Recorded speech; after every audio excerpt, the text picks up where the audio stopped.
Beyond the Mic with Sean Dillon. We're joined on the star line by veteran actor, director, and producer. You've seen him on film, stage, and screen.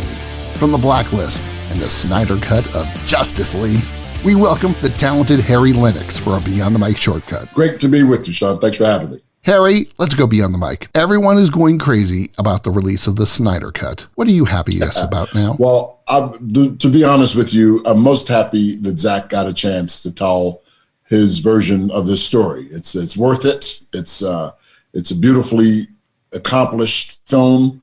It's an achievement, I think, cinematically and in terms of these figures, who are being introduced now as a team, this Justice League. They were teased, of course, in Batman versus Superman, but, to see them come to life in such a way, to have the time that they need is just was a joy to look at.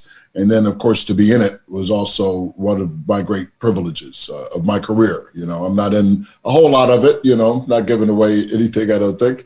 But the fact that I'm in it and have established myself as Martian Manhunter is a great deal of fun and one of the honors of my life. Your next project is in your hometown of Chicago, the creation of the Lillian Marcy Center. Why is that so important for you? Well, first of all, that I got a chance to name it after two extremely important women in my life, Lillian, my mother, and Marcy, whose real name was Marcella Gilly. She was a principal of a school called Bass Elementary, where I taught for 8 years, and really inspired me to give back.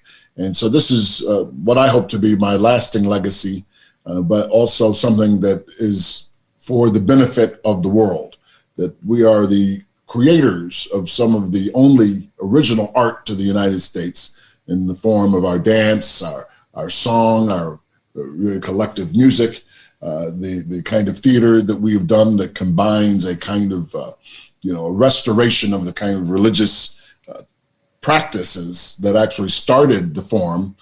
This is something that is unique to African-American people. And we want to have this be the equivalent, really, of the Lincoln Center, where we can give a home to existing companies such as Congo Square Theater, dance companies that have been on the South Side that have been itinerant. We want to give them a place where they can call home, and that people from all over the world will know that if you come to Chicago on the South Side in Bronzeville, and the 4th Ward, the home of Sophia Dorsey King, the alderman there, that you'll be able to see the greatest practitioners of this work, and it'll be archived, and that you'll know just where to go if you want to see it.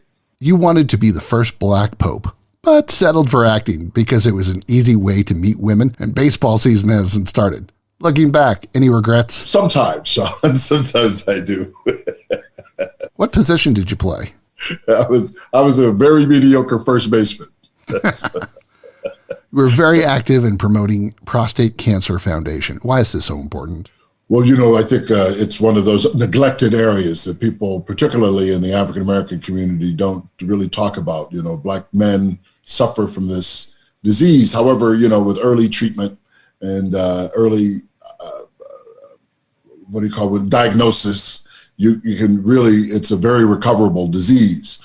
And so, again, it's one of those things where, as a person who trained to be a seminarian and all of this, this is my way of being of service, letting people know that there is hope, that there is help, that this is a direct benefit. I've lost friends from this terrible disease, but we can, there've been such great advancements made. The Prostate Cancer Foundation has been on the cutting edge of that. My friend Jonathan Simon is a wonderful person. Michael Milken was able to, bring together a great team. They do a fantastic job of getting the word out and of saving lives. So it's my way to help. Film, stage, and screen. Which of your roles on each was your favorite?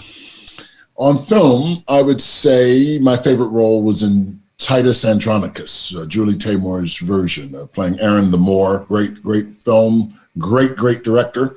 On stage, I think playing Jay Gatsby we did a stage version of The Great Gatsby, one of my favorite novels of all time.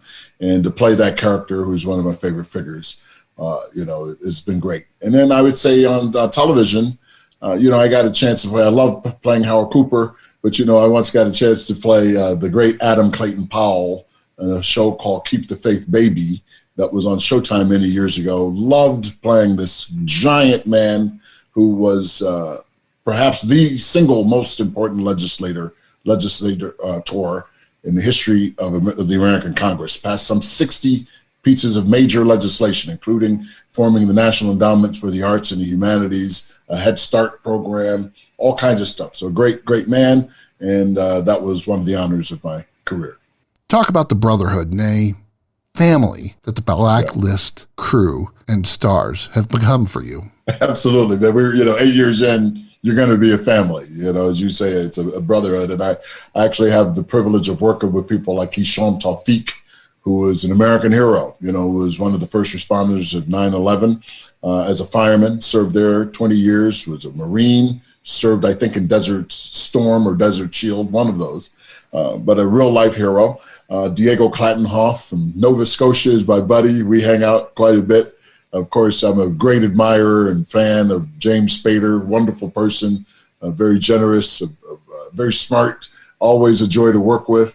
Megan Boone, who's a delightful lady, who is a terrific mother now, of course, as well, but who's done wonderful work. And I'd worked with her really on a couple of years ago on an episode of Law & Order LA. And so I knew Megan coming in, and it was like old home week with her. But this is a great cast. I enjoy working with all of them. And it's, who knew that I would have 8 years of it? He loves his wife, his Friday fan art, and a good bottle of wine. Proud of his Omega Sci-Fi brothers from the Blacklist, Justice League, and much more. We thank Harry Lennix for taking the time to talk with us today. Thanks, Sean. And that, my friends, is a Beyond the Mic shortcut.